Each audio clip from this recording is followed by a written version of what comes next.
Good morning. Good morning, Haley. Good morning, Haley and Hayden.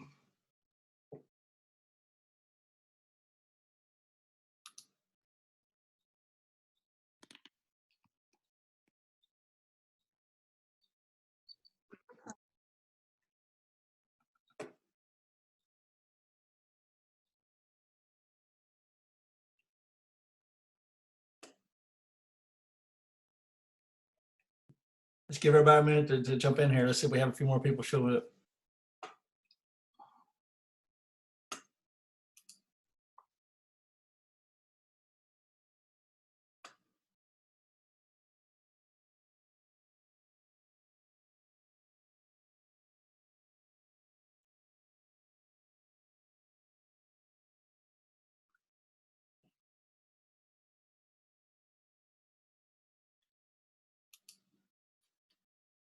All right, let's give everybody a second to see if we have anybody else show up. Oh, got one in the waiting room here. Hang on, here comes Oakley.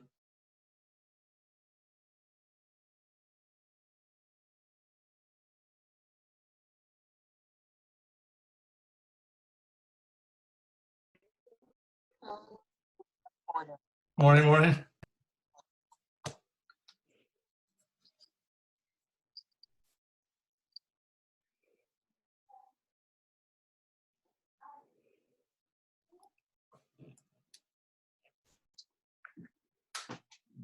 All right, let's give everybody another second, see if anybody else shows up.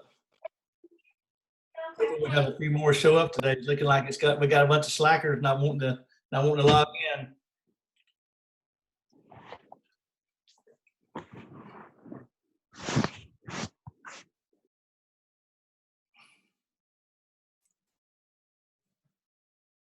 Did anybody try the link to our talk yesterday? Hallie Harris, did you try to watch it? Haley? I never saw the link. It's right there in the area. Okay, I'll look for it after this ends.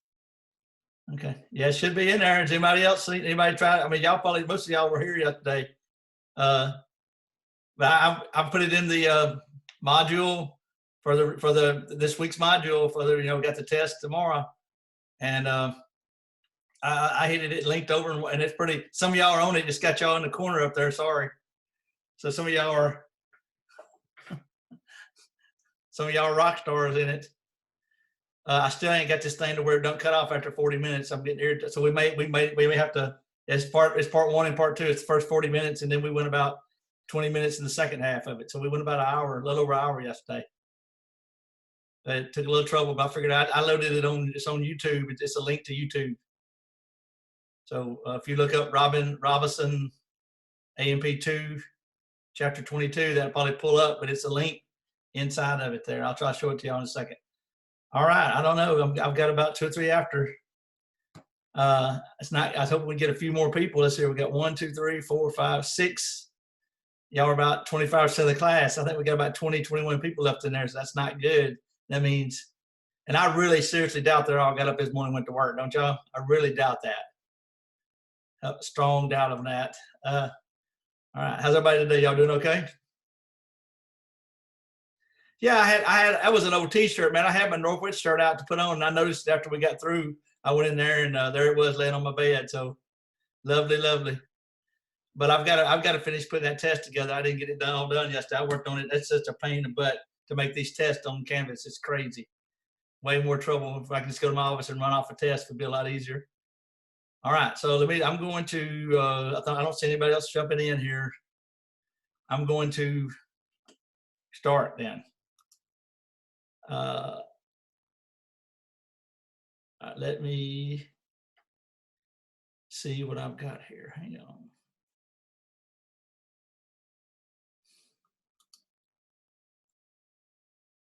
Okay, I love it when it does this. I know that I have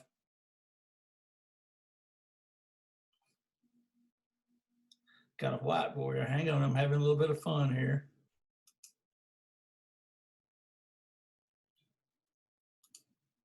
All right, here we go. So I pulled it up in a PDF file. Does that look better today? Is that okay? So y'all can see it. And they're already all pulled up, so we shouldn't have that problem. I'm actually running off of a PDF file. I blew it up quite a bit. All right. If y'all see anybody come in the waiting room or whatever, I did put a waiting room on there. We start to have, they want us to get a little more security on it. This is a very, I think, interesting chapter. It actually covers the metabolism is something that most of the books I've taught out of covered in part 1. So this should have been like chapter 4 in A&P 1 on how we get energy. I think it would make what we covered a lot easier if you already knew this. I think this may be one of the problems I have with this textbook, because I would have probably still put it in the first part. And the second half is nutrition. And I would like to have, those vitamins and minerals, and not a single test bank question had anything to do with them. So I'm going to have to write all those up today. None of them were in the test bank that I was trying to use. So that's kind of frustrating. So we'll go through that. All right. So anyway, so first off, before we get started, just kind of got some general terms we got to use. And these are all, and we're going to have some terms on this test. I'm going to put terms, and y'all going to have to write in an answer, and I'll have to hand grade it. But the term energy can be measured as a measurement of heat, and calories is the measurement we use to measure heat, or the amount of energy in food. So a calorie is defined as the amount of energy needed to raise 1 gram of water at 1 degree centigrade. And if I was smart enough, I'd have a marker on here. I'm sure I could do a marker here somehow. I'm not even going to try today. Y'all can see the little cursor, I think. But that's a big one now. But when we look at food on our Twinkies or whatever, it's actually in kilocalories. So there's a lot of energy, and I hate to use a church song here, but y'all remember the old church song, there's power in the blood, in the water, there's power in the bonds in the chemistry. So in organic compounds, which are those made out of carbon and hydrogen, sugars, proteins, fats, and nucleic acids have energy in the bonds holding those carbons together. And so basically what this chapter, the first part about it is how do we get the energy out of sugar to run our body? So this really is explained to us how we get the energy, ATP we need to stay alive. Okay. And as y'all know, nothing in life is free. Everything requires energy except diffusion, which is the random movement of things apart from each other. And I think y'all remember us talking about that. But I do find it kind of interesting that all of our food labels are in kilocalories. So think about this. How many of you guys, anybody been on a diet before? Like Weight Watchers is like 1,600, 1,700, 1,800 calories. Most people say you should eat about 1,800 calories a day. That's really 1.8 million calories. So move that decimal place 3 points to the right. Can you imagine Weight Watchers on Thursday night if you told them you were going to do a 1.8 million calorie diet? I mean, people would be falling on plastic knives, killing themselves, okay?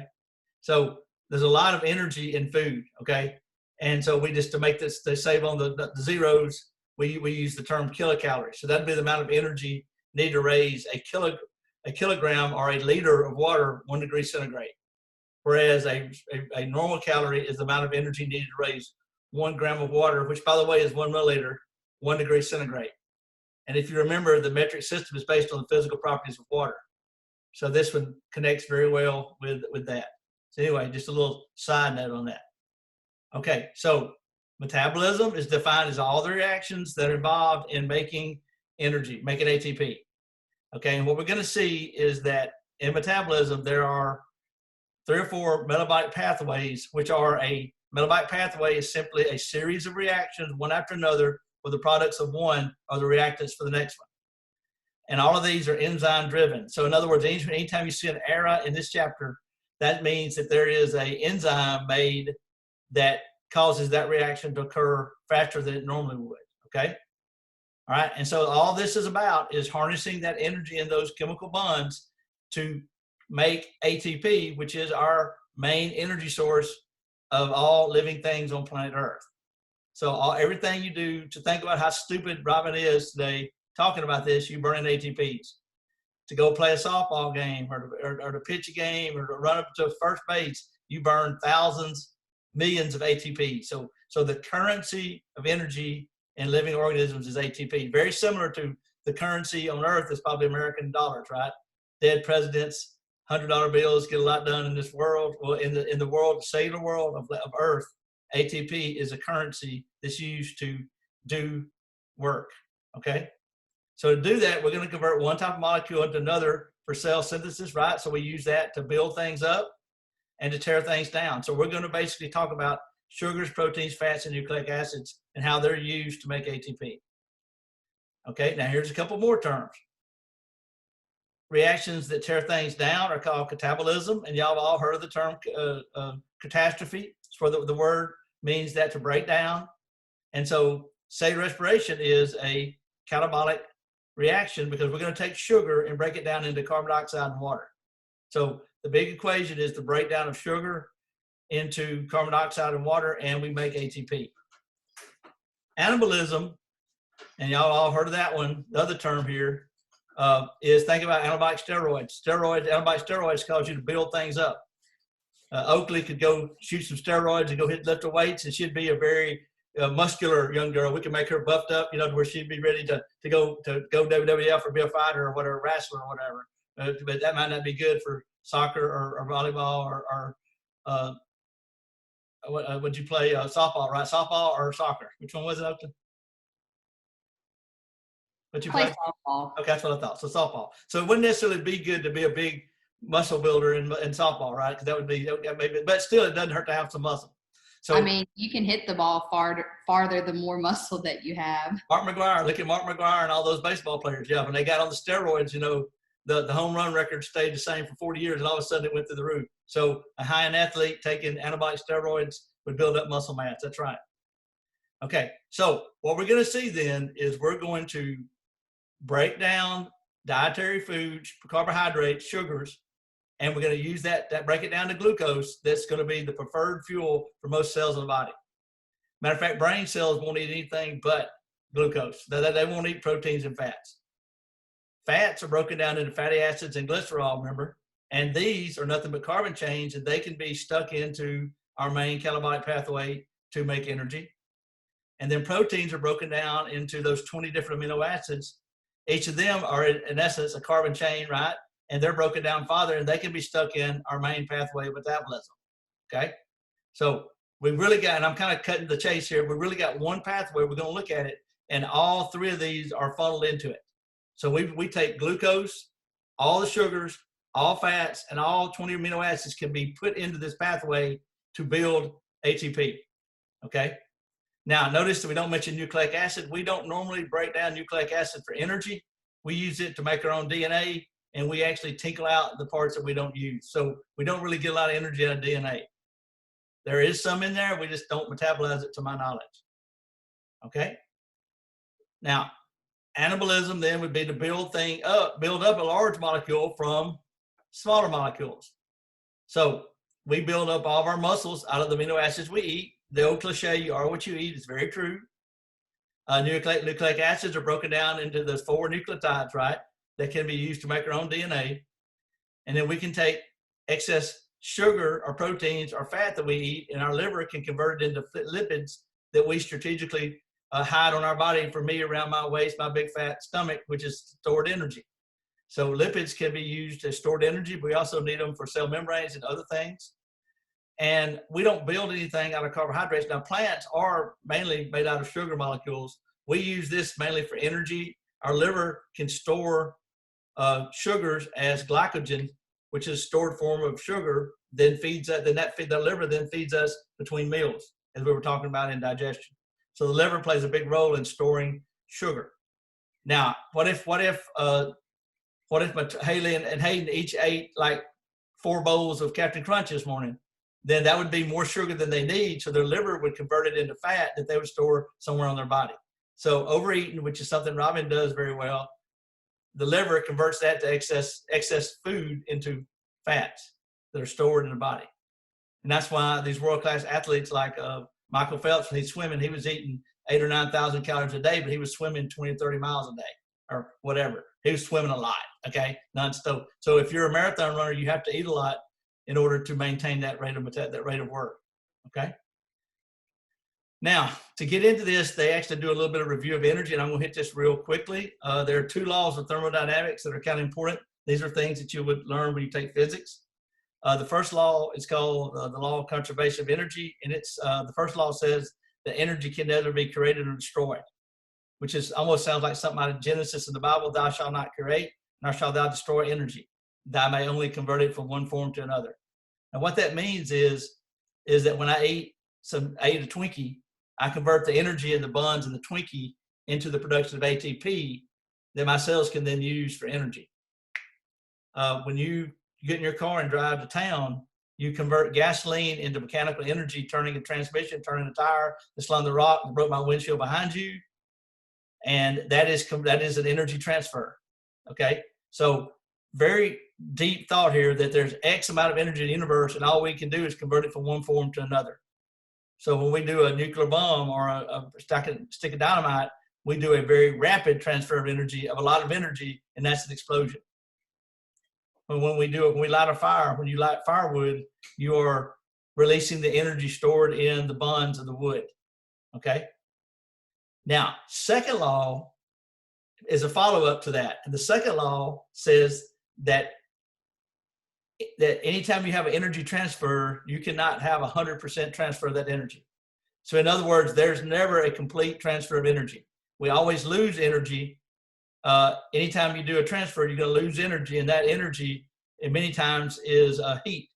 So when you get home from your car, you get out of your car, notice that the engine is very hot. Don't grab the manifold. You'll melt your hand because that energy is still in that. The exhaust has energy still in it too. Matter of fact, one of the more interesting things, your 98.2 degree temperature is the waste energy you produce as you burn sugar and make ATP in your body. So body temperature actually is some of that lost energy. The second law is also called the law of entropy, which is kind of an interesting concept. Entropy is maximum disorder. I noticed that Haley and Hayden haven't turned their camera on in a while. I bet their room is a mess. So if their room looks like a bomb went off, then that would be maximum entropy. If Gabby, her room is very organized, everything's super organized, then she is defeating entropy. And so here's the funny part. Everything will eventually completely diffuse. And so the second law of thermodynamics says, and this is kind of a downer because I'm kind of a positive person and we don't need any downer stuff going on right now with this coronavirus thing, but check this out. Everything's going to fall apart and go to hell in a handbasket. And that's just the way it is. Eventually, what's going to happen to Robin? He's going to get put in a box, and I'm going to decompose to my 92 elements. And 30, 40 years from now, some plant's going to use my carbon to make some grass or some weeds. Maybe my wife would probably say, I'll probably come back as a weed. Okay. So the circle of life is that carbon has always been recycled, and everything after the Big Bang, everything's expanding, and eventually everything's going to go to maximum entropy, which will be a low energy levels, a low quality of energy, or low type of stored energy. So think about it. A gallon of gas has lots of energy in it, right? But carbon dioxide doesn't have a lot of energy in it. So when you burn gas, you move your car. Now, if you're driving a Winnebago and get 3 miles a gallon, that's poor efficiency. If you're driving my daughter's Prius, then you get 52 miles a gallon, then that is high efficiency. So we're going to talk about efficiency rate here too. And what we're going to find out is that our body is about 41% effective. So 41% of the energy in sugar is converted to ATP. Your car that Oakley drives is about 25%. So the average car driven in America has a 25% energy transfer, which means you're wasting 75% of all your gas money. You're literally blowing out in the exhaust and the heat and the manifold. Is that not scary? I have a first cousin who used to manage Walmart. He's retired now. He's younger than me. And he's retired. But when he was running Walmart, he was making $200,000 or $300,000 a year. Yes, the manager at Walmart makes $200,000 or $300,000 a year. He built a house up in South Haven, and he paid $100,000 for the lot. So let me just tell you that he built a multi-million-dollar house. It's about 3 or 4 times bigger than my house. His power bill is less than mine because he put super high efficiency insulation and heat and cooling units in it. So his power bill is about mine, and he has 3 times probably or 4 times the amount of space I have in my house. So a lot of cool stuff here about efficiency and energy transfer. We'll talk about, y'all know about fermentation or anaerobic respiration. We're going to talk about that today. And that is a very poor efficiency, but it is a quick way to get energy. And we'll talk about that.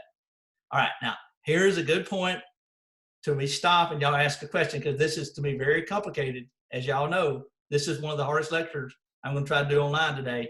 I find it very difficult to explain. So is everybody with me so far on these concepts? Okay.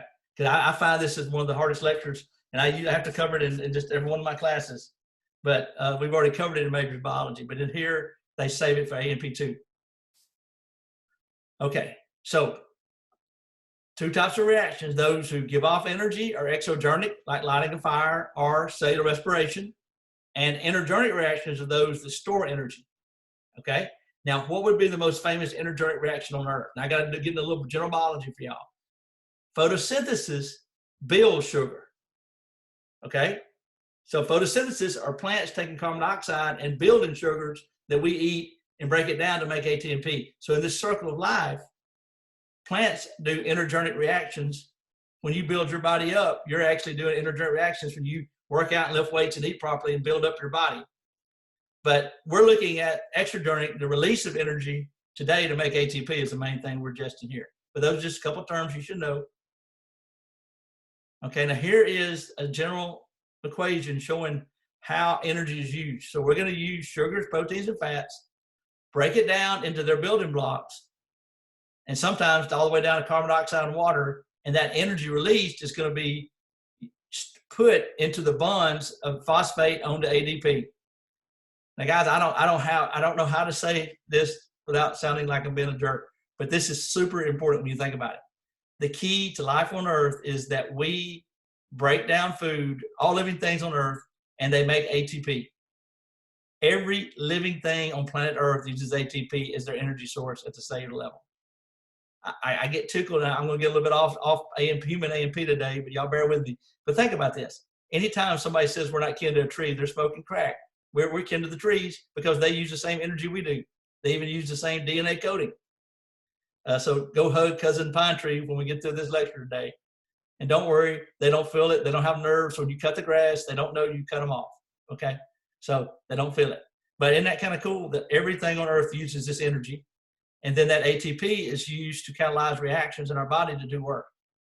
For example, to build up glycogen, stored energy, to make proteins, large proteins like muscle, or to make phospholipids to make cell membranes, or to study for this test, or to get mad about how stupid this chapter is, okay? Pretty wild. So exogenic and endogenic reactions are very cool, okay? So we need energy that is released from these exogenic reactions. We make ATP, and we use that to fuel the body, okay? And she repeats herself 100 times here. So ATP is the energy currency of all cells on planet Earth. It is inherently unstable, and it wants to give up that phosphate. So when you say somebody giving up a phosphate, that means I transfer energy to you, okay? A lot of times in some books, they call it a high energy bond. It's not. It's just it just happens to be the currency that God made all living things use on planet Earth. So is that cool? I mean, so in other words, it takes thousands of ATPs to try to understand what I'm talking about today. Or to kick the football, or throw a pillow after this lecture because you're irritated. Now, I want to say this too, just from my general observation here. This chapter has probably made more people frustrated in A&P than any other lecture in the entire A&P 1 and 2. So this is usually second or third test in A&P 1. And I would say we probably would lose 10 to 20% of the class off of this chapter. So please do not get frustrated. If you find this extremely makes no sense to you, welcome to my world. It took me about 4 classes before I figured it out. In other words, if you take microbiology, you're going to go over all this again. If you go to graduate school and you do biochemistry, you're going to do all this again. And I think every nurse and doctor should understand the importance of this, because you're going to see where oxygen comes into play today. Before we stop today, I'm going to tell you why you need oxygen. Now, if there's ever a time to understand that, it has to be during this coronavirus thing, because that's exactly what is killing these people, is they can't get oxygen into their alveoli to breathe because it's filled up with water. But what we haven't addressed yet is where does this oxygen, we haven't addressed, where's it used? I'm going to show you today the actual step where oxygen is actually used. And I think that's extremely cool to me. And when I saw that, I thought that was one of my favorite moments of my education, was seeing that. Okay. Now, as we do these reactions, think about it. As we break down the sugar and release this energy, we're going to need some compounds that can grab these electrons, this energy in the electrons, and transport it to different places for us. And so we're going to see these energy transfer molecules, and a couple of them are, well, if it'll come up here. Now, she uses her little reaction here showing how that's a oxidative reduction reaction. And that's another, lot of books call what we're talking about today, aerobic cellular respiration, is a series of reactions called oxidative reactions. And what that means is and this is very confusing to me, but when a molecule in chemistry loses an electron, it is said to be oxidized. And if it gains electrons, it is said to be reduced. Now, I'm going to have a question about this on the test. There are questions on the test tomorrow about this. Reduction means to gain electron. Now, I know at Weight Watchers, losing weight is reduction, but in chemistry, reduction means to get bigger. So photosynthesis, making sugar, making trees, is a reduction reaction. Burning wood down or eating sugar to make ATP is an oxidative reaction, which is a tearing apart reaction. Very, very confusing. So what I want you to think about, though, is that as we break down the sugar, we're going to follow the electrons, and those electrons are going to be used to make the energy to do the work to make ATP. But as we do that, as somebody loses electrons, they're oxidized, and as the next molecule in the reaction gains those electrons, they're said to be reduced. So long story short, these reaction pathways we're going to look at are a series of oxidative reduction reactions one after another, where the electron is just being passed down the line, like me passing it down the row in class. And when you get the electron, you're reduced. When you hand it to somebody else, you're then oxidized. Once again, now look, don't get mad at me. I am simply the messenger. If you got a real problem with this and you find it really mad and you're irritated, I suggest you arguing with God and having a long conversation with God, because I had nothing to do with this. This is just the way God made it. Here are the main one we're going to see today. This is called NAD, is niacin adenine dinucleotide, and this is the main electron transport molecule in the human body. And so what we're going to see is this compound here is oxidized, and when it grabs these electrons, it becomes reduced and becomes NADH. It has 2 electrons and a couple of hydrogens, or 1 hydrogen there. So 2 electrons and 1 hydrogen. So as we break sugar down, we take energy from the sugar, stick it on NAD, and it becomes NADH. Once again, guys, very complicated, and I hear you if you're being frustrated by this. But this gets into a really bad cuss word the nurses don't like. It's called chemistry.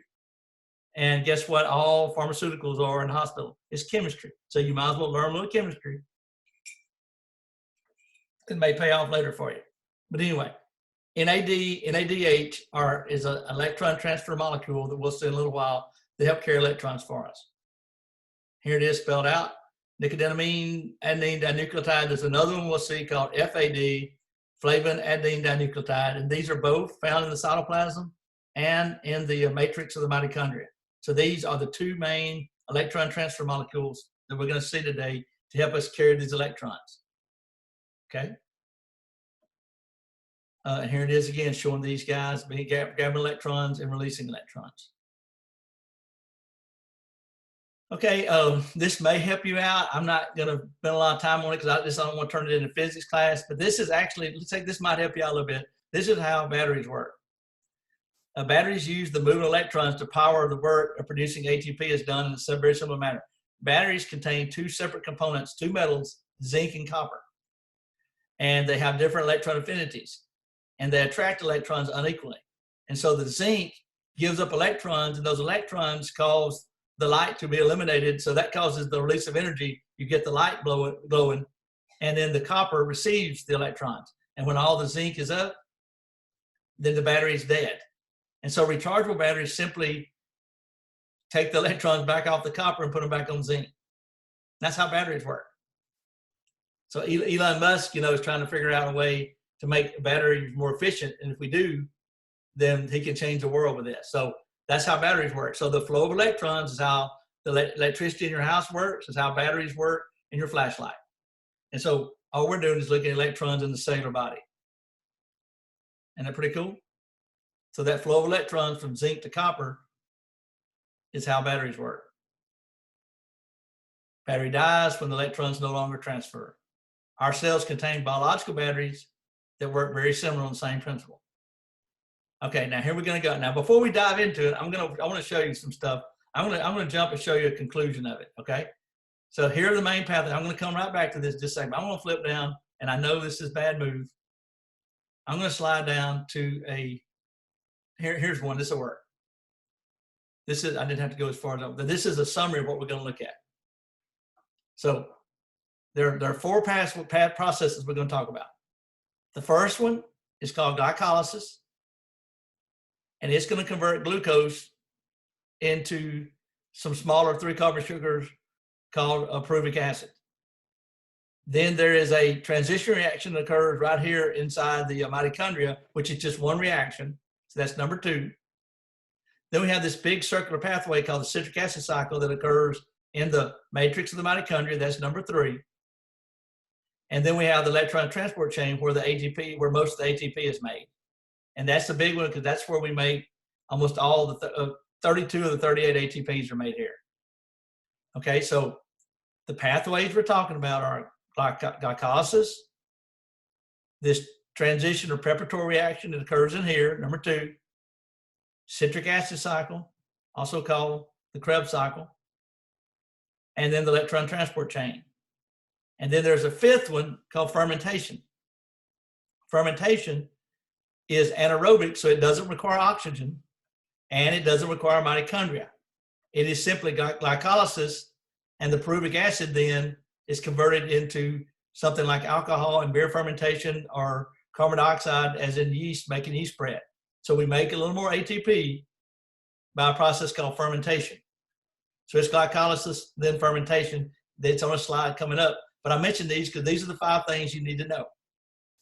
And if we were taking my regular test I've already got made, I have some multiple choice questions about where these occur.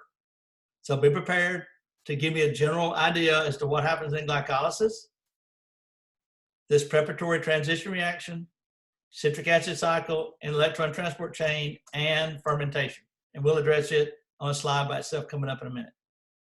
Okay? Now, I think I didn't need to go all the way down. Here they are summarized. And here's where I didn't have to go very far.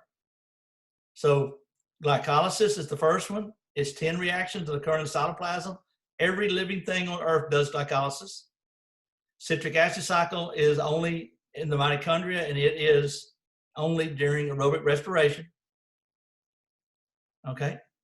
And then the electron transport chain is where we make ATPs. A lot of them, and we'll see it in a minute. All right? And that's our summary. Now we're just going to walk through them real quick. So the first one, I'm getting ahead of myself. The book wants us to talk about there are 2 ways we can make ATP. I'll just throw it out there. I'll just follow the script here. But substrate level phosphorylation is when an enzyme directly takes a phosphate and sticks it on ADP. So this one is found in the Krebs cycle and in the glycolysis and fermentation. The oxidative phosphorylation only occurs in the electron transport chain here when we're making those 32 ATPs. So 2 ways. Substrate level is an enzyme sticking a phosphate on an ADP, taking energy from the sugar molecule or whatever. Oxidative phosphorylation is a very interesting thing where we blow a bunch of electrons on the inside of a membrane, and as they go back through, we make ATP. I'll show it to you in a minute. I'll give you a video to Google later if you'd like to. Okay? All right, now we're going to dive into glycolysis first. And it is 10 reactions. Now, you're not going to have to draw this out, so don't have a nerve breakdown. But what I want you to know is what goes in, what comes out, and what's the punchline. Okay? And so the punchline is real simple. Glucose goes in, you put 2 ATPs in, you get 4 out, and you make a 3-carbon sugar called pyruvic acid. Pretty simple. You don't have to draw out the reactions. Just know that glucose goes in, that's a 6-carbon sugar, and you get 2 3-carbon pyruvic acids come out. You put 2 ATP in, you got to put a little energy in to make a little energy, and you make 4, so the net is 2. So you get a net gain of 2 ATPs. Okay, now I'm going to cut through all the chase. I'm just going to walk you down to here it is. We'll walk through it. It's a summary. Glucose just comes in, you use some ATP, and you end up making this compound, and it rearranges, and then you put some more, another ATP in, another ATP in, and then you end up with 2 of these glycerate 3-phosphates. Now watch. Then each of these then are going to pull energy off and form 2 NADHs. Now remember that stored energy that's going to be used later to make ATPs. And then you make 4 ATPs, 2 over here, 2 over here. So you end up with 2 3-carbon pyruvic acids.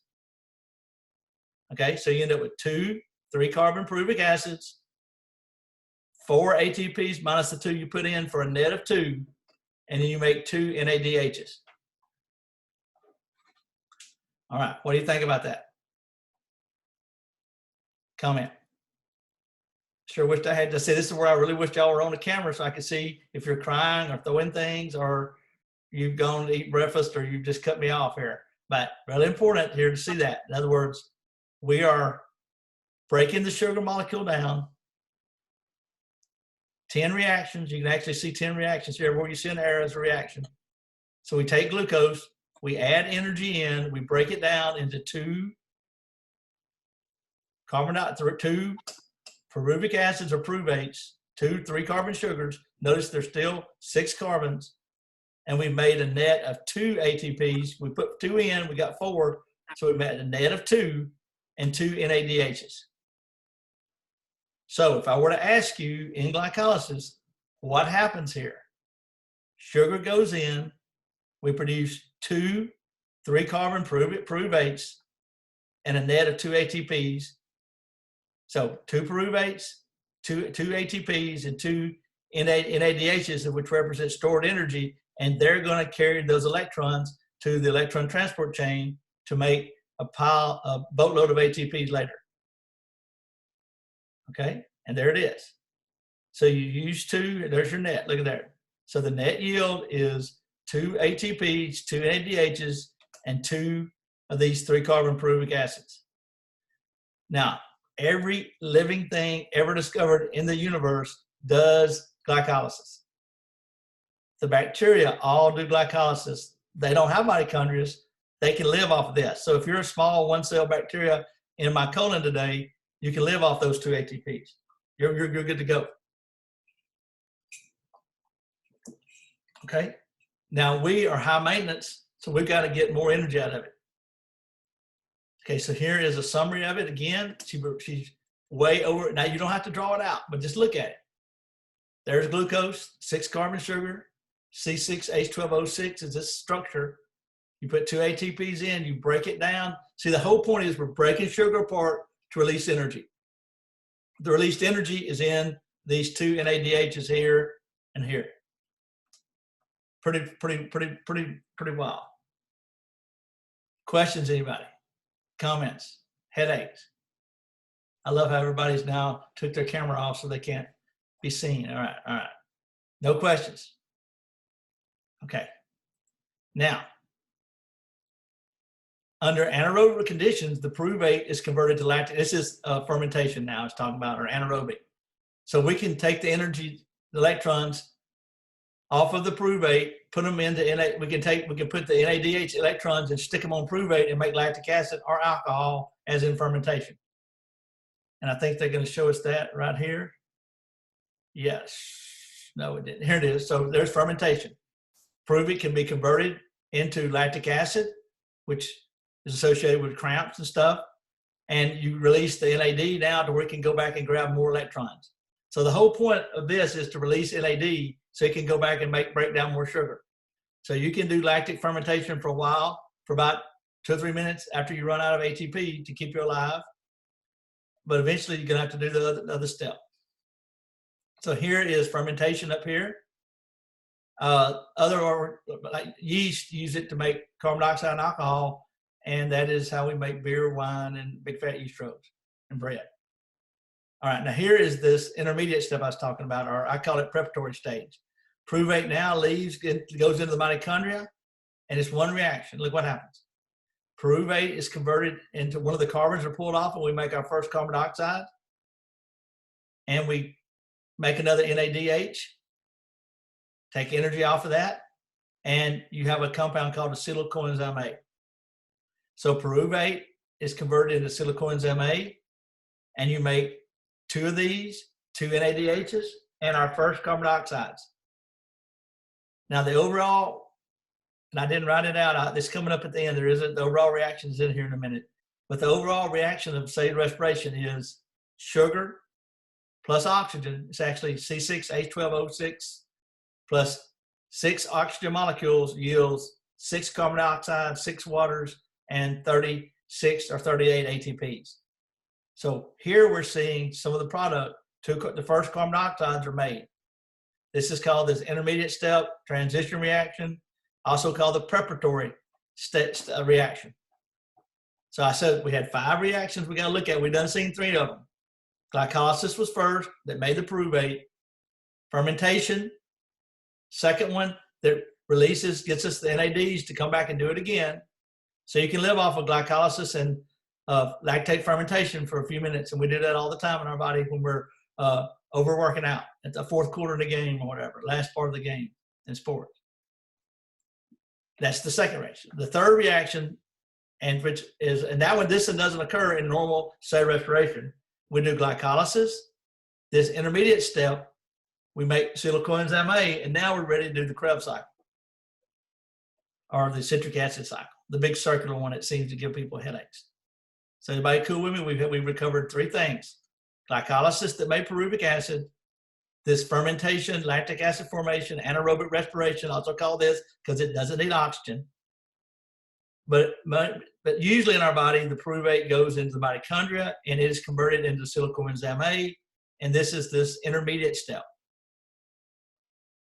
Okay. Now we're going to look at the citric acid cycle, also called the tricarboxylic acid cycle or the Krebs cycle. Now hold your breath because it's a real doozy. I'm going to skip down to the full picture of it. She has too much. It is a circular metabolic pathway. Oh yeah. Take a deep breath. And you can see that it's pretty big, a big old mess. Okay. Now here's what happens. Pyruvate came in and we did that intermediate step and we made a coenzyme A. Now notice we only have 2 carbons left. We had 3 in pyruvate, but now we have 2, so we've made 1 set of carbon dioxide. Now remember, we also have how many of these? We have 2 coenzyme A's left. This 2-carbon sugar binds to a 4-carbon sugar called oxyl acetate, and this is the first step. And you make citric acid, which is the sugar in orange juice and in our fruit, and the citric fruits, oranges and stuff. This is converted to isocitrate, and you don't need to know these intermediates. But notice everywhere you see an arrow, there's an enzyme. This is converted to alpha-ketoglutarate, to succinyl coenzyme A, to succinate, to fumarate, to malate, and then it reboots itself. So this is a circular metabolic pathway that reboots itself. You're not going to have to draw it on the test, but I would like for you to know what goes in and what comes out. And so here's where it gets kind of fun. What goes in? Acetyl coenzyme A, 2 of them. And this thing runs all the way over, and notice what all we produce. Well, let's just count them. We make 1, 2, 3 NADHs, 1 FADH, which is that lower energy transfer molecule I talked to you about earlier that's not as powerful as NAD, but it also carries electrons. So we make 1 FADH2. We make 1 ATP per spin. And look at the carbon dioxide coming off. Should be carbon dioxide coming off somewhere here. It may not show it here, but it should be showing it. But you end up making 2 carbon dioxides in here somewhere. It's there somewhere. I don't see it coming off there. But we actually make it. We made some carbon dioxide here, 2 of them.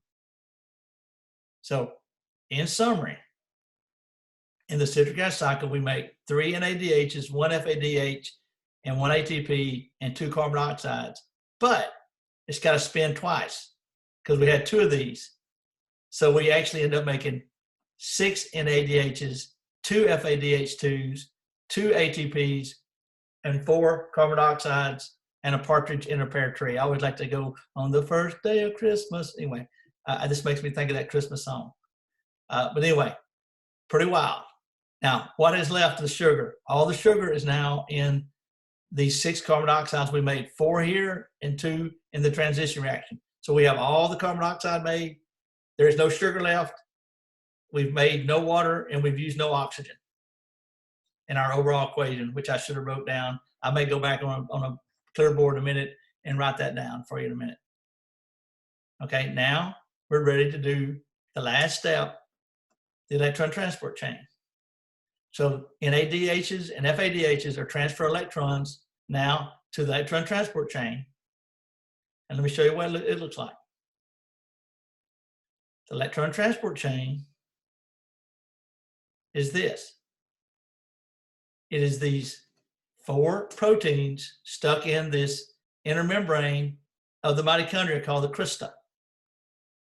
And this super important green structure here called the ATP synthase. Now watch what happens. I'm going to walk you through it here real quick. NADHs that we've already made and FADHs come in and they give up the electrons and the hydrogens they're carrying. And the energy in those electrons are used to pump hydrogens into this inner membrane space out here. There's 1, 2, 3 pumps and 2 intermediates. This is a little energy transfer molecule. There's another one here so you don't draw air. Well, look what happens. The energy from the electrons, remember from sugar, are stored here, and they go like a hot potato, here to here to here to here. And then when they have no energy left, look what happens. Oxygen grabs the electron, half oxygen, that's 1 O, grabs the electron, grabs a couple of hydrogens later around, and we make that water. So oxygen is the final electron acceptor in the electron transport chain. That is an excellent test question. What does oxygen do? Oxygen is the final electron acceptor in the electron transport chain. If you don't have oxygen, this can't run and you die in 8 minutes. As long as you have oxygen in your blood, this runs until you die. Now, we ain't made no ATP yet, but now we've made a lot of oxygen. Excuse me, a lot of water. These hydrogens want to go back from high to low. They want to diffuse back in. They can't go through this cell membrane, so they go through this ATP synthase, which, notice the arrows, it has looks like a boat engine, a propeller on a outboard engine. As the hydrogens go through, they turn a propeller, and that propeller stamps a phosphate onto ADP, so you make ATP. Now here's where the math gets fun. For every NADH, you pump enough hydrogens to make 3 ATPs. For every FADH, you pump enough hydrogens to make 2 ATPs. This is oxidative phosphorylation. This is the main way we make ATPs, and we're going to make about 32 ATPs here. There's an animation that I can show y'all that's very cool. It may take me a minute. I may load it here in a minute. I like it. I think I will show it to y'all in a second. So why do we breathe? Wait, so how many NADHs and FADHs did you say? Oh, that's on the summary coming up. I mean, I didn't summarize, but in other words, all the NADHs made all the way. Just hold on, I got a summary picture coming up. Okay, I promise. That's fine. That's fine. I just got. I'm not going to make you know these right here. In other words, all the NADHs that were made in the there were 6 made in the citric acid cycle. There was 2 made. We made 2 in glycolysis, and 1 was made in that transition reaction. So that's 8. Okay.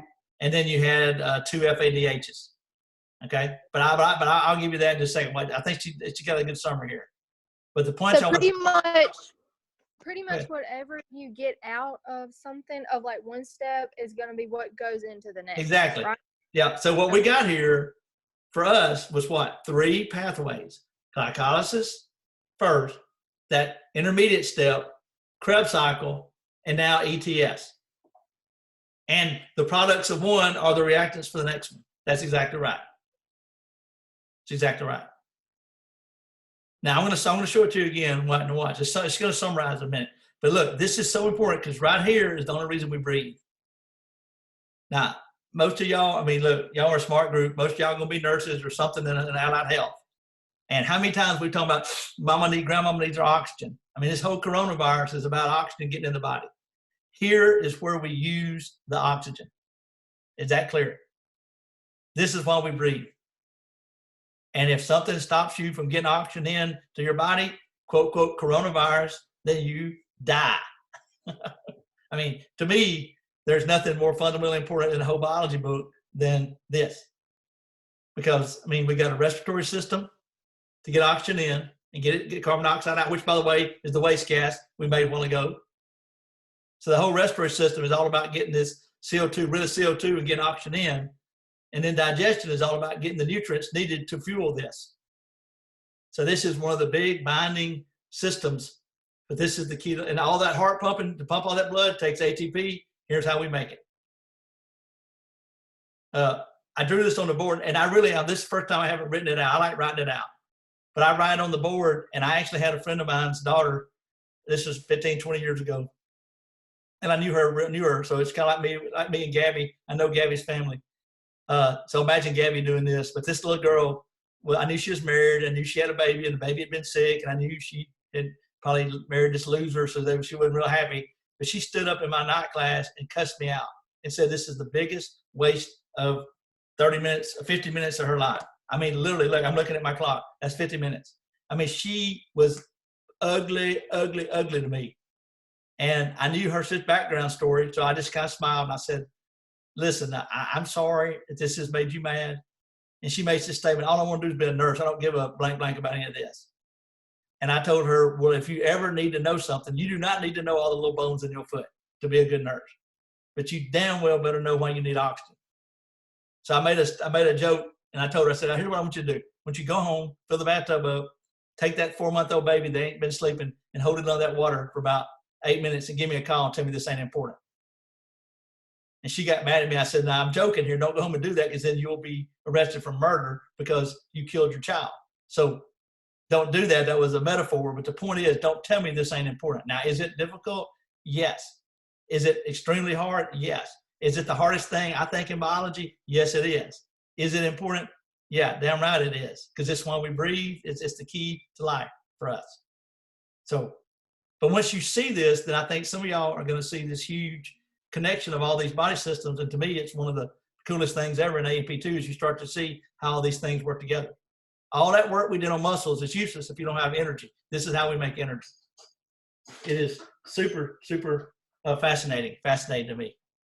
And of course, it drove it home to her because, and don't do that. Don't go, I mean, she obviously wouldn't, but I usually make a joke here, but you can take your neighbor's cat and try it. Don't do that. I'm just joking, right? But this is why we breathe, people.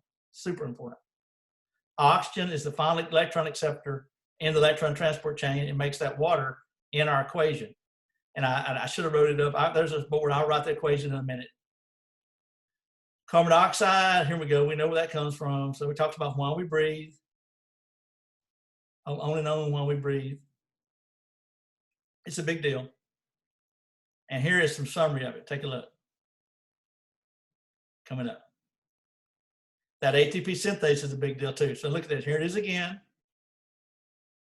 All those hydrogens going through that pump then make a pile of ATP. And here's the yield. She's got a table. Here we go. Here, this is for, I think Haley was hollering at me just saying go.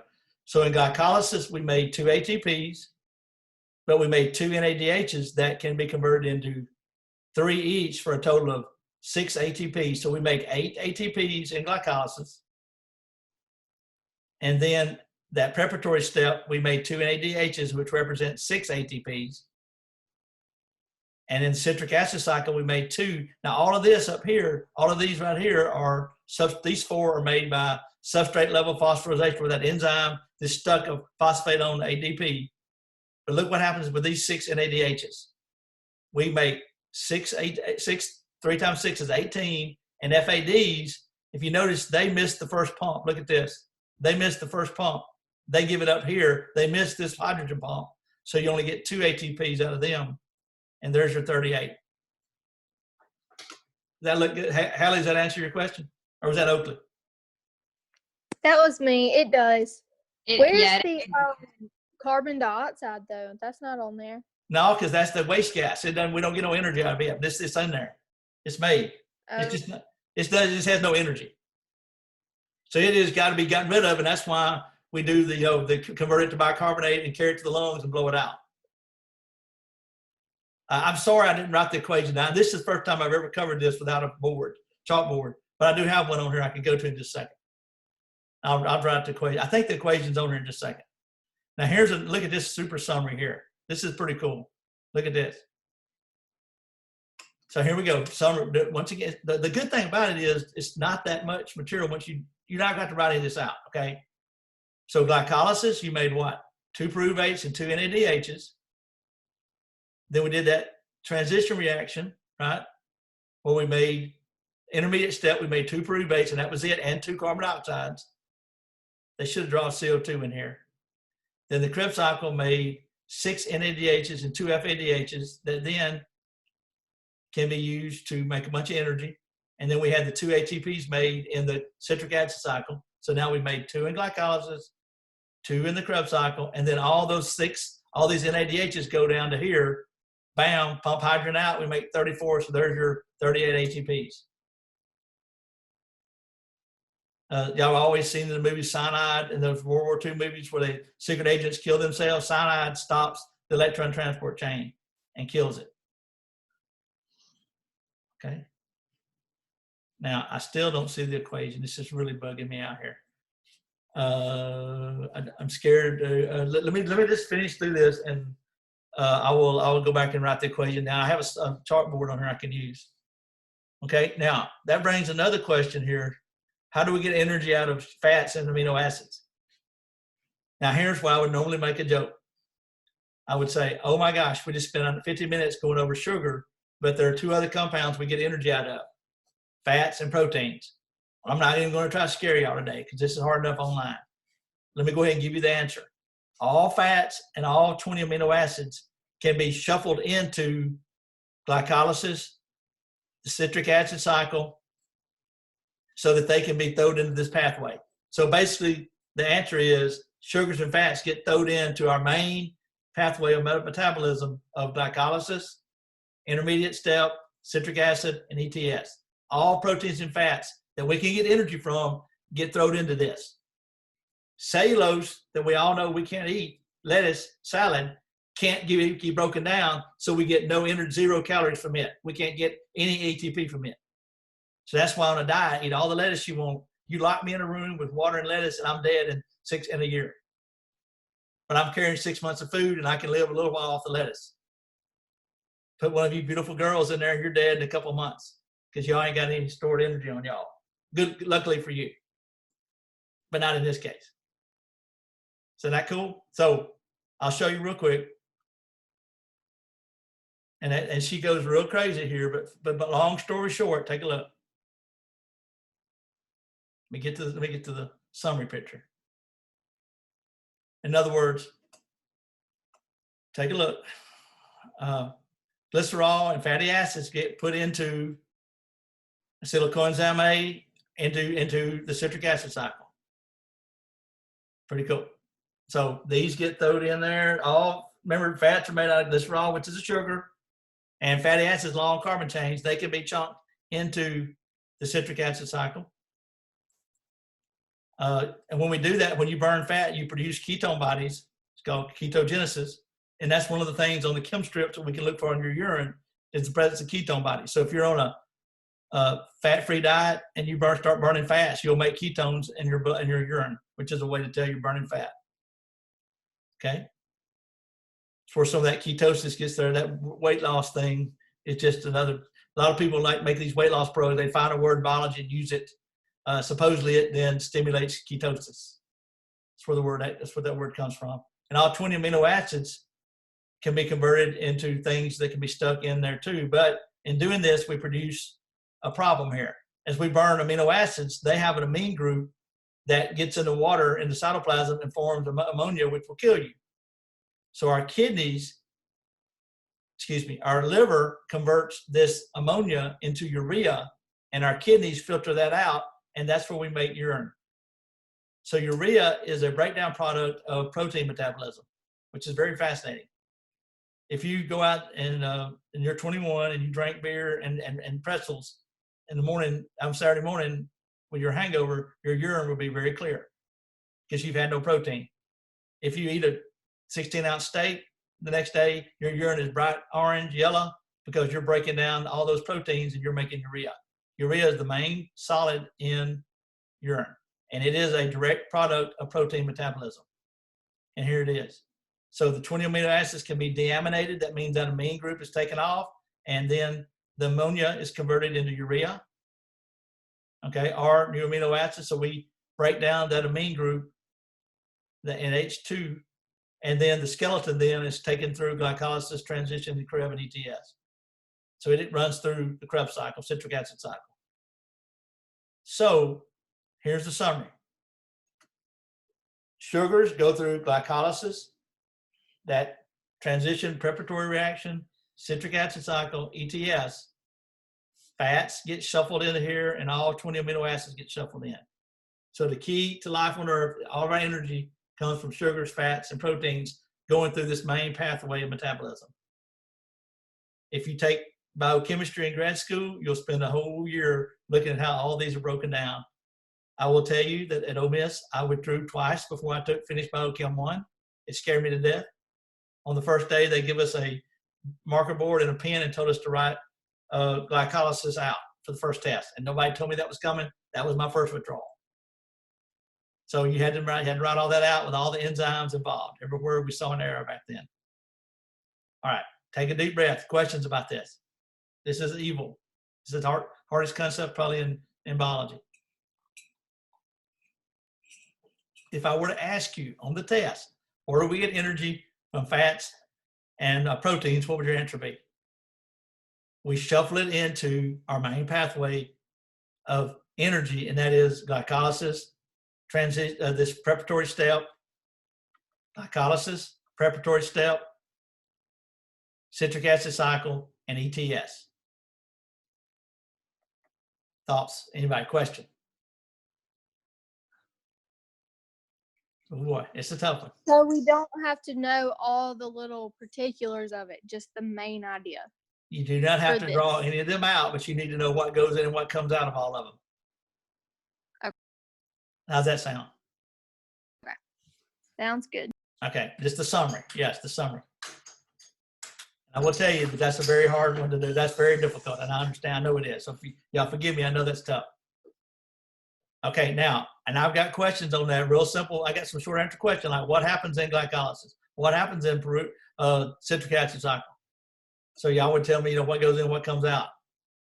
I'm gonna go on through some of these. This is just some random stuff. Here is a disease called phenylketonuria. It's a metabolic process where people can't break down phenylalanine, and they are mentally handicapped, mentally retarded if they don't get enough, if they get too much of this in their diet as a child. The reason this is mentioned is because that's one of the 2 amino acids used to make NutraSweet, aspartame. So that's kind of got a lot of people freaking out. So there's a warning label on all food that has aspartame in it, which is NutraSweet. It has PKU in it. So if you were to take that and you had that disorder, it could cause problems. That's kind of weird. Here is that anabolic process. Here is fermentation again. Let me get to a drawing of it. This is showing the liver storing things. Okay, here is fermentation. Just talking about how we can break down, we can produce glucose. The liver can just make glucose from anything, long story short. It also makes lipids. I don't really make you worry about that. Another problem we're seeing with people that have alcohol abuse, obesity, and diabetes is this fatty liver disease. And this is what a pretty liver looks like, and here's a fatty liver looks like. And so that can lead to cirrhosis of the liver. Okay, so liver disease is a sign of alcohol poisoning. Okay, just kind of talking about nutrients here. Once again, this just shows you are what you eat. So we break this down to make our sugars and lipids and make our glucoses, and we make our proteins. That's just kind of a big picture of nutrients. A lot here on this absorption here. I'm not going to have a lot of this on the test, but it talks about insulin plays a big role in maintaining the body, obviously. And there are other hormones. We're going to mention a couple of these that are kind of exciting. This is getting into how we get hunger and all this kind of stuff. Not real crazy about all this, but just kind of run through. This talks about how stress can lead to problems here, and this is kind of cool, but I'm not going to go into all that. Fasting, a lot of people do the Atkins diet where you don't eat a lot. That can cause problems, can cause protein wasting. So if you do fast, you need to eat your vitamins and minerals and exercise. That's pretty wild. We have found some hormones that have to do with, look at this, regulate feeding. Leptin stimulates inhibits hunger in the brain, and ghrelin stimulates the hunger center to promote hunger.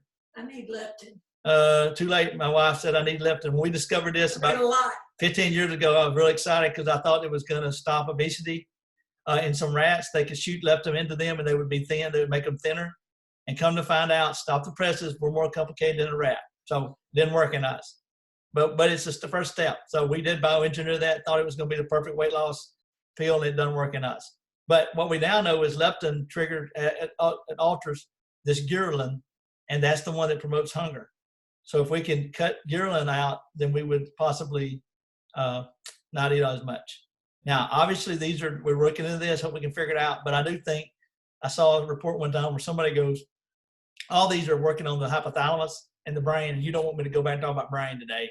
But let's just say that, remember, things like heart rate, breathing rate, personality, all that's in there, emotion. And so we're probably going to be very lucky if we ever found a drug that can just offer these two and not hurt some other system. So not a lot of, there's one FDA approved weight loss pill. Let's just leave it at that for now.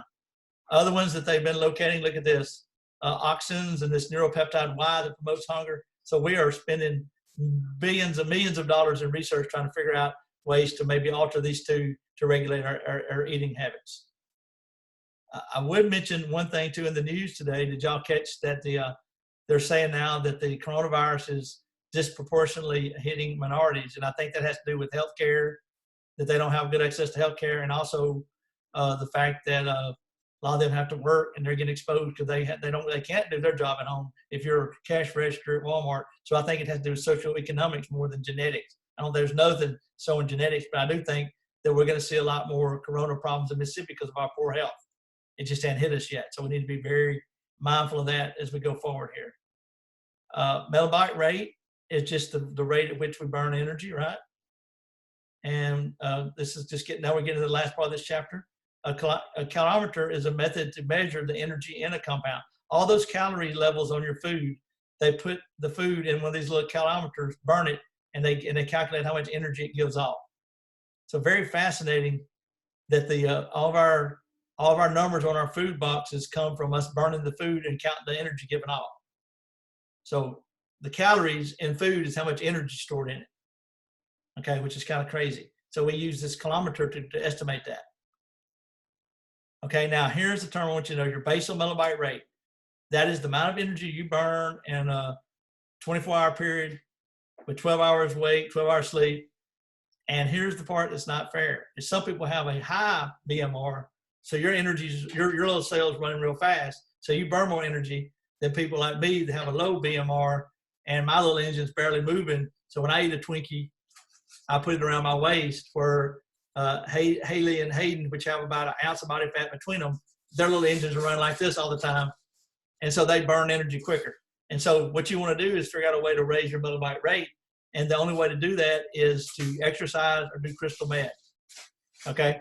In other words, drugs, cocaine, crystal meth will speed it up, and we don't want to do that. Or we can exercise and we can raise our basal metabolic rate. Now this next graph makes me want to cry. So here's the amount of energy we burn. Okay, sitting here listening to me talk for an hour, y'all burnt about 150 calories. Girls, guys, about 180. Okay? You're not going to lose any weight that way. If you're riding a bicycle, you would have burnt 500 calories, and the boys around 625. So there is a variation in this.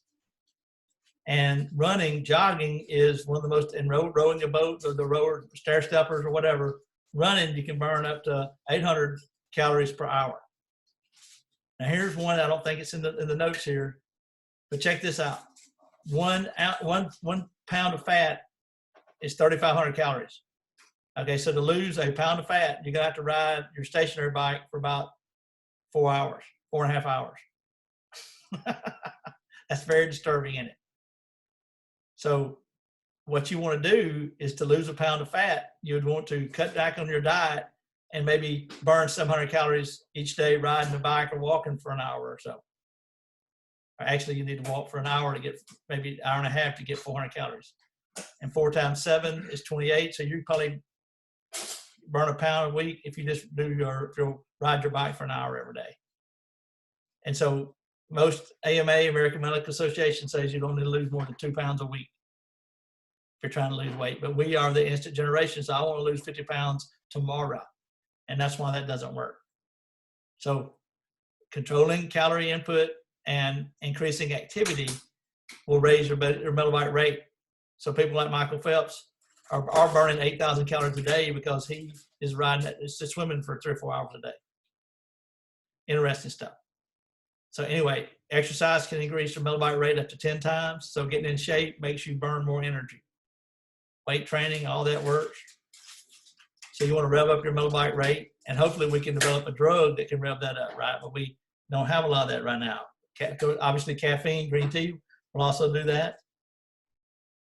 Okay, this is the one in those power drinks. A lot of these have been banned now, but there's a lot of drugs in those that can do things. And then we just do a the book completely shifts gears here now, and we start talking about heat exchange. I don't know if I can put a test question on this, but there are 4 ways we can exchange heat or energy. Radiation. Now, when you see radiation, you think about nuclear energy, but really that's sitting next to the heater and feeling the heat. Radiant heat is one way to transfer energy. Conduction is when you've ever sat on a cold seat or a hot seat, you conducted it directly. Convection is how my air fryer works. Love the convection ovens, right? They blow, sitting under a fan is convection. Cool air blowed over your face, cools your body. I love my air fryer. It uses hot air to fry food. Pretty cool. It's convection. And then the other one is evaporation. That would be pouring fingernail polish remover, acetone on your skin, evaporates and cools the body. And that's what happens. Sweat evaporates off your body and it removes heat that way. So anyway, you ever had rubbing alcohol put on you, it cools the body because of that. So those are the 4 physical processes we can use to get rid of transfer energy or heat: radiant heat, conduction, convection, or evaporation. And I don't know why they threw them right here, but they just did. And we'll just kind of blow through those. Here she is. I think that's the author of our book, actually, on a trail out in Arizona that I think I may have been on that trail when they shot that picture. But anyway, sun, heat, radiation, sweating, evaporating, convection from the breeze is cooling the body, and then conduction is the foot, touching, putting a cold rag on your head is conduction. All right, I'm not going to put anything on thermal regulation in here. I'm just going to tell you, you can look through it, but it's not going to be a whole lot. I think we've already covered this before in another chapter, but she goes all cray-cray on thermal regulation. Hyperthermia is abnormal decrease in body temperature, and that's when you get too cold. And hyperthermia would be overheating, like when you're working out and you get too hot, and that can kill you too. That can cause heat stroke. So heat stroke is when your body temperature gets too high. Can be caused by fever too.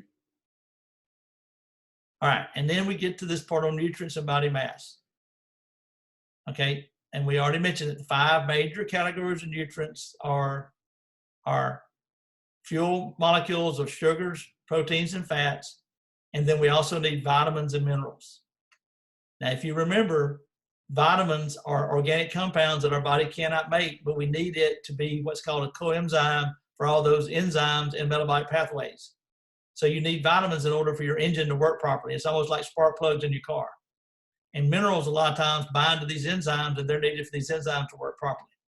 So vitamins and minerals have to be in our diet for our enzymes and our metabolism to work properly.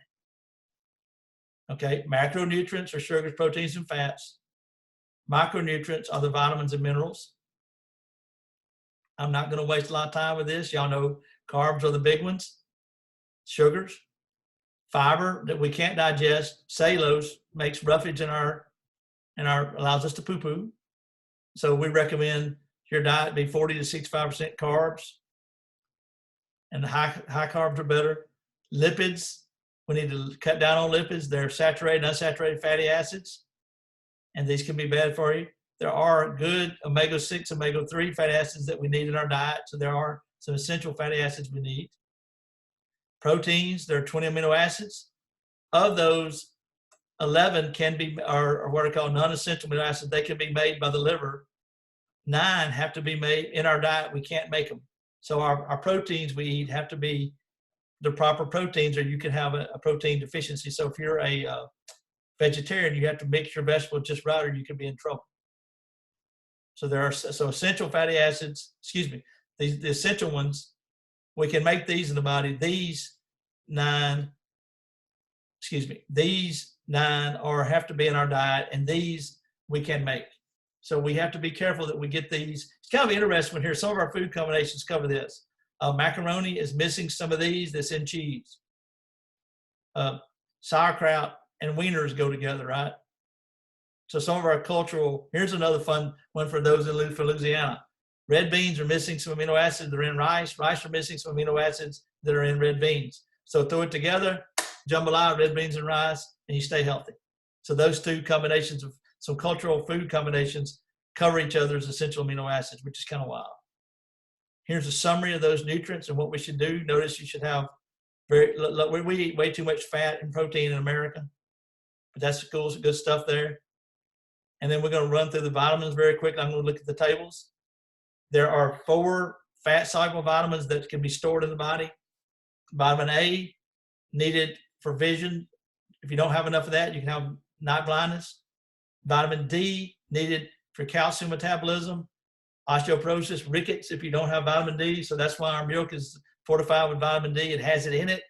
When we pasteurize it, it destroys it. We put it back in it. Okay, vitamin E, an antioxidant, and vitamin K needed for blood clotting factors. So very wild here. These 4 are super important. Photopigments, calcium absorption, blood clotting. So if you're vitamin K deficient, you can't do blood clotting properly, and then this antioxidant.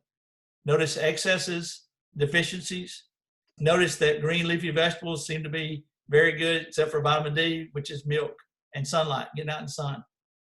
So those are your 4 fat soluble. They can be stored in your body. Okay, the water soluble ones, and there's a few more of these, they can't be stored in your body. So you take your diet, or you eat your vitamin, or you eat properly, and you tinkle this stuff out. So it can't be stored.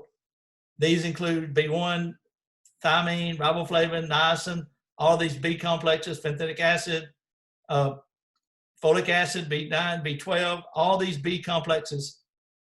All these are important for different metabolic pathways. Look at this one. I got a phone call. Hold on, I'm going to have to call him back in a minute. We're about to finish this. I'm sorry. I'll call him back. Anyway, beriberi is a disease if you don't have enough B1 thiamine. FAD, riboflavin is used to make FAD. Remember the energy transfer molecule. NAD, niacin, to make NAD. Others, kind of minor ones. Folic acid is real famous. A lot of people take that extra. It prevents spina bifida, which is a birth defect where the spinal cord is sticking out of babies. B12 is given to people that are depressed. It can maybe boost up that. And vitamin Z, one of the most famous ones. This is the one in orange juice and red green peppers. Is an antioxidant needed to make collagen. Scurvy is a bad disease where you don't have it. That was historically famous. Remember the Pilgrims and some of the people coming across from Europe would eat the oranges, and that would prevent scurvy. But vitamin C is thought to maybe play a role in anti-heart attack stuff too. There's a little research in that, don't miss. Kind of neat stuff here. The only danger of that is eating too much of that. You can get kidney stones and maybe some nausea and vomiting. But we'll have a couple of the main ones there. You may match a few of these vitamins to their function. Same with minerals.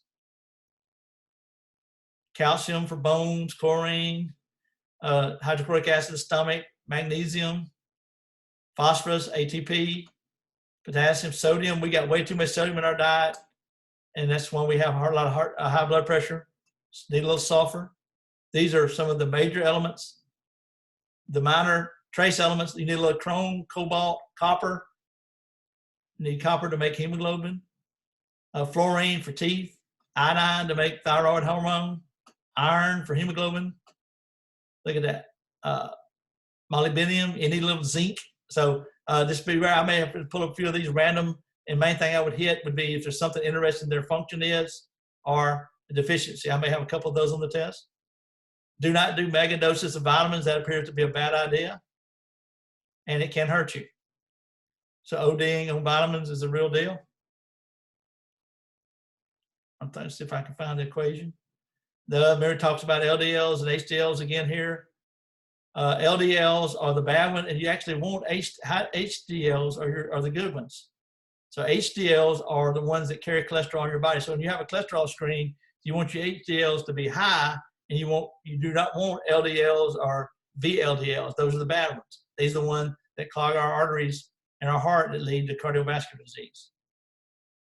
She walks through that a little bit about that, shows you some of that. Nothing much here. Arteriosclerosis then is a major problem with these LDLs clogging up our heart, which is the #1 cause of death in America. Statins are these drugs that lower cholesterol, which are game changers. We probably should have more people taking those. They've been out now about 10 or 15 years. Body mass index is how much you should weigh based on your sex and height and weight. So sex and height. There's a table in the book. I don't see it there, but most people are overweight or probably are missing off on that BMI. But it's based on your height and sex, what your weight should be. Okay. Then it's just talking about diet and energy balance. So I can look through that. Obesity, individuals who have body mass index greater than 30 are considered obese. And we should eat lots of fruits, vegetables, and grains.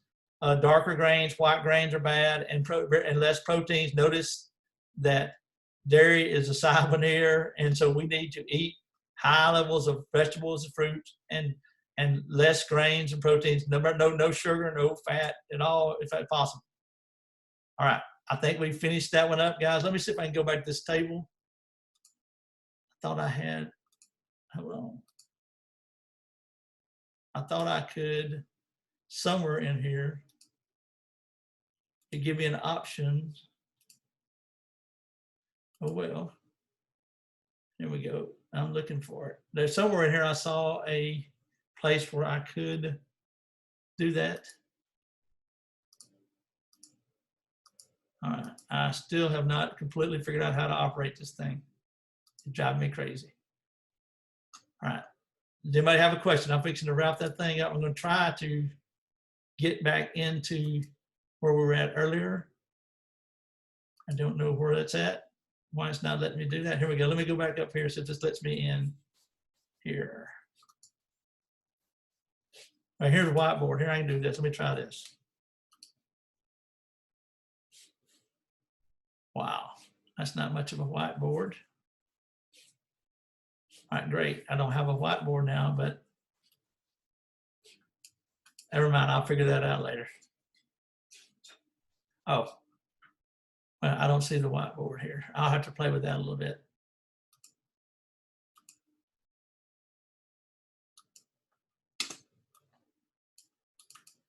Oh, well. Any questions about that? No, sir. That's a pretty tough one, guys, and I know that's a tough one. I'm not going to downplay. That's a hard chapter. All right, anybody got a question? I'm gonna wrap it up. Now we'll have some of that on the test tomorrow, but I'm not gonna make you write any of those out. But just be prepared to answer some of those. What goes in, what comes out. I'm gonna write some. I gotta finish making this test out in a few minutes.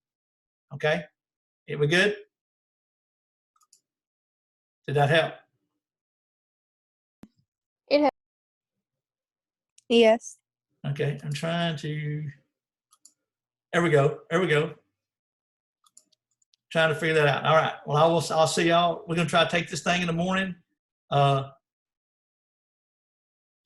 really, I'm gonna think about it. I may try to get everybody to log in with their Zoom on, and just let them join us in a Zoom room as they take the test. I can see y'all taking it on the computer. You don't need to be trying to Google the answers. I am going to I'm gonna make it more difficult for y'all. I'm gonna lower the time, so you got to get in there and dive on it as quick as you can. But we'll do this tomorrow, okay? I may open it up from like 8 to 12, something like that. But y'all need to take it in the morning, okay? All right, I'll talk to y'all later. I'm going to call it. Anybody else got a question? We've been going about an hour, 20 minutes. All right, I'll talk to y'all later. Good luck tomorrow.